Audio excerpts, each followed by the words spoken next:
Hi friends, welcome to Komith Maheshwari channel. இன்றைக்கி தான் நீங்கள் இந்த சேனலுக்கு வந்திருக்கீங்கன்னா ப்ளீஸ் சப்ஸ்கிரைப் பண்ணிவிட்டு தொடர்ந்து பாருங்கள். கடைசியில் இந்த வீடியோ பிடிச்சிருக்கு, இதில் உள்ள பாயிண்ட்ஸ்லாம் பிடிச்சிருக்குன்னா லைக் பண்ண மறந்துடாதீங்க.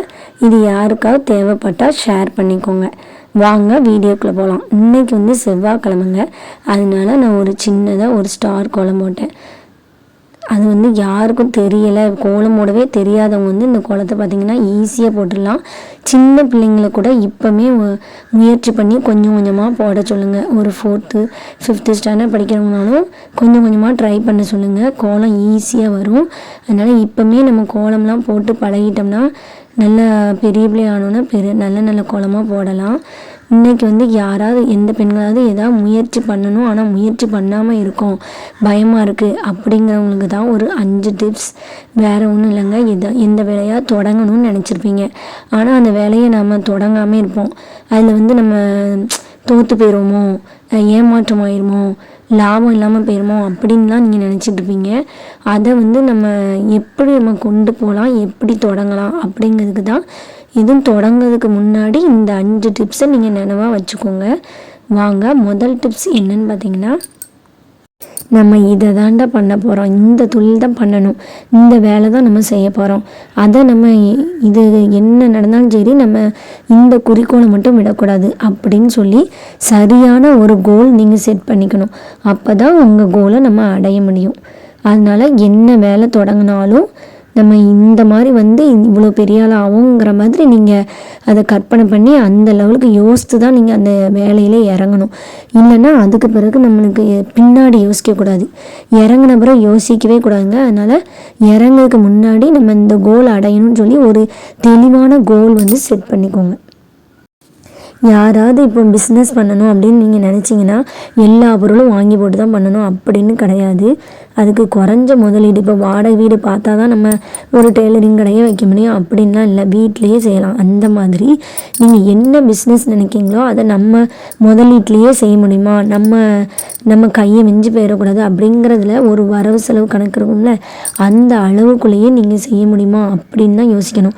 பெரிய லெவலில் நம்ம காலை வச்சுட்டு கடைசியில் முழிச்சிட்டு இருக்க முடியாதுல்ல, பணம் போன பிறகு. அதனால் முதல்லையே நம்ம சின்ன முதலீட்டில் தான் தொடங்குற மாதிரி பிஸ்னஸ் பண்ணணும். அப்போ தான் நம்மளுக்கு ஒரு நஷ்டம் இது வந்தாலும் நம்மளுக்கு பெரிய இழப்பாக தெரியாது. நெக்ஸ்ட் என்னன்னு பார்த்தீங்கன்னா, சரியான திட்டம் இருக்கணும். இப்போ நீங்கள் ஒரு பிஸ்னஸ் தான் ஆரம்பிக்க போகிறீங்கன்னா உங்ககிட்ட ஒரு பொருள் வாங்க வருவாங்க அப்படின்னா அதை கரெக்டாக நம்ம திட்டமிட்டு இந்த நேரத்துக்கு இதை இப்படி செய்யணும் அப்படின்னு நம்ம ஒரு கரெக்டான திட்டம் இருக்கணும். அப்போ தான் நம்ம அதில் கரெக்டாக செயல்பட முடியும். ஒரு திட்டமே இல்லாமல், ஒரு காலங்களே இல்லாமல் நம்ம அதில் வியாபாரமோ இல்லை எதுவும் அனுப்புகிறதோ அந்த மாதிரி எதுவும் செய்யணும். இந்த நேரத்தில் இதை அனுப்பணும், இந்த நேரத்தில் இதை செய்யணும் அப்படிங்கிறது சரியான திட்டமிடல் வேணும். ஒரு தொழில் தான் செய்கிறீங்க, அதில் தோல்வி வரும். தோல்வி வந்தோடனே ஐயா அப்போ நம்ம இந்த பிஸ்னஸே பண்ணக்கூடாது அப்படின்னு போடக்கூடாது. அது ஏன் தோல்வி வந்துச்சு, அதை நம்ம எப்படி சரி பண்ணலாம் அப்படின்னு நினச்சி அதை சரி பண்ண தான் பார்க்கணும். ஏன்னா இப்போ நீங்கள் ஒரு பிஸ்னஸ் பண்ணும்போது தோல்வி அடைஞ்சிருக்கு, அது எதனால், அப்போ அதை சரி பண்ணால் நம்மளுக்கு இந்த மாதிரி வரும், இந்த மிஸ்டேக் பண்ணிட்டோம், அதை இனிமேல் பண்ணக்கூடாது அப்படின்னு அதை திரும்ப திரும்ப நம்ம மிஸ்டேக் பண்ணாமல் வெற்றியை அடைவதற்கான முன்னேற்றத்தை தான் நம்ம பார்க்கணும்.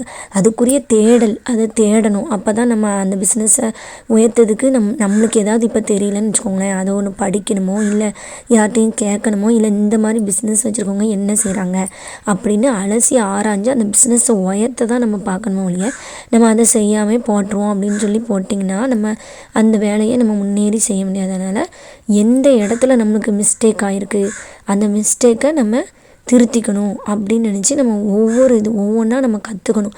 ஒவ்வொரு தோல்வியும் நம்மளுக்கு கற்றுக்கிடுறதுக்கு தான் கடவுள் தோல்வியே கொடுக்காரு. அதனால் அந்த தோல்வியிலேருந்து நீங்கள் கற்றுக்கிட்டு உங்கள் பிஸ்னஸை உயர்த்த தான் பார்க்கணும்.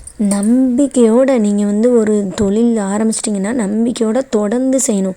அது கொஞ்ச நாள் செஞ்சுட்டு கொஞ்ச நாள் விட்டுட்டு அப்படி தொடர்ந்து செய்யாமல் விட்டு செஞ்சிங்கன்னா அது முன்னேற முடியாது. அந்த மாதிரி தொழிலோ இல்லை நீங்கள் வேறு என்ன நினச்சாலும் சரி, எந்த வேலைனாலும் செய்யலையே அதை தொடர்ந்து செஞ்சால் தான் நம்ம அதில் வெற்றியை காண முடியும்.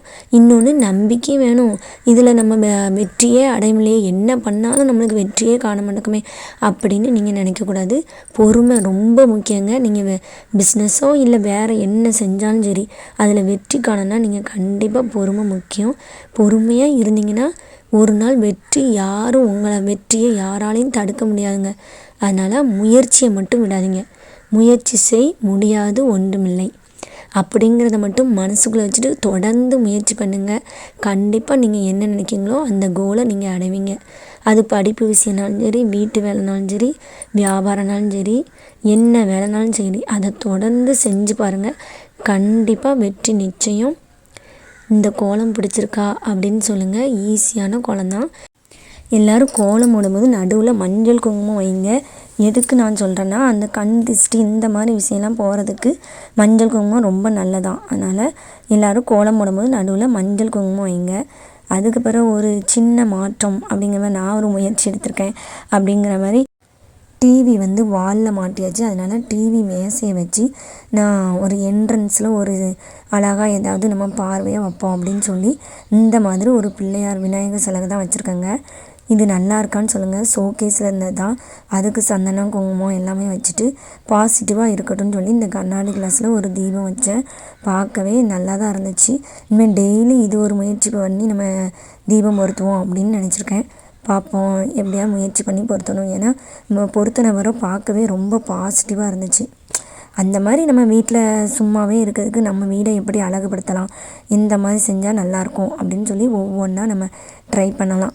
போர் அடிக்காமல் இருக்கும். இந்த மாதிரி இந்த விஷயமும் பிடிச்சிருக்கா அப்படின்னு சொல்லுங்கள். இந்த விநாயகரும் இந்த லைட்டும் பிடிச்சிருக்கான்னு சொல்லுங்கள். அடுத்தது என்ட்ரன்ஸில் விநாயகர் இருந்தால் வீட்டுக்கு வாஸ்து தோஷமே கிடையாதாங்க. வாஸ்து தோஷத்தோடு நீங்கள் கட்டியிருந்தாலும் வாஸ்து தோஷமே கிடையாதான். அதனால் இந்த மாதிரி விநாயகர் இருந்தால் வைங்க, ரொம்ப நல்லது. ஷோகேஸில் தாங்க இந்த விநாயகர் இருந்துச்சு. ராஜ விநாயகர் பார்க்க நல்லாயிருக்கும். சரி நம்ம என்ட்ரன்ஸில் வச்சோம்னா நல்லாயிருக்கும் பார்க்க அப்படின்னு வச்சுருக்கேன். இது ஒரு கண்ணாடி கிளாஸ். அந்த பக்கத்தில் இருக்கிற பூ இருக்குல்லங்க, அந்த பூ தான் முதல்ல வைக்கணும் பார்த்தேன். அது உள்ளேயே முங்கிடுது. அதனால் சரி நம்ம ஒரு தீபம் மாதிரி ஏற்றுவோன்னு சொல்லி தண்ணி ஊற்றி அதில் ஆயில் போட்டு தீபம் மாதிரி ஏற்றிருக்கேன். இந்த விளக்கு நல்லா இருக்கா அப்படின்னு சொல்லுங்கள். இந்த என்ட்ரன்ஸில் இது பார்க்கவும் எங்களுக்கு பார்க்க நல்லா சூப்பராக இருந்துச்சு. உங்களுக்கு எப்படி இருந்துச்சு அப்படின்னு கமெண்ட் பண்ணுங்கள். இந்த டிப்ஸில் உங்களுக்கு எந்த டிப்ஸ் பிடிச்சிருந்துச்சு அப்படின்னு கமெண்ட் பண்ணுங்கள். நான் இனிமேல் முயற்சி பண்ணி நினச்சிக்கிட்டு தான் இருக்கேன். ஆனால் தொடங்கவே இல்லை. இனிமேல் தொடங்கிற வேண்டியதான் அப்படின்னு உங்களுக்கு நினச்சாலும் அதை பற்றியும் என்கிட்ட சொல்லுங்கள், கமெண்ட் பண்ணுங்கள், பார்ப்போம். இவ்வளோ நாள் வரைக்கும் நம்ம காலையிலே எந்திரிக்கலை, இனிமையாவது காலையிலே எந்திரிக்கணும் அப்படின்னு நினச்சாலும் அது ஒரு முயற்சி தான். ஏதோ ஒரு சின்ன விஷயம்னாலும் நான் இனிமேல் தொடங்க போகிறேன் அப்படின்னு சொல்லி உங்களுக்கு இந்த வீடியோ தூண்டுகோலாக இருந்துச்சுன்னா எனக்கு ரொம்ப சந்தோஷமாக இருக்கும். நெக்ஸ்ட் வீடியோவில் சந்திக்கலாம். இதில் எந்த பாயிண்டாக பிடிச்சிருந்தா நீங்கள் ஷேர் பண்ணுங்கள். இந்த வீடியோவை லைக் பண்ணிக்கோங்க. நெக்ஸ்ட் வீடியோவில் சந்திக்கிறேன். பாய்.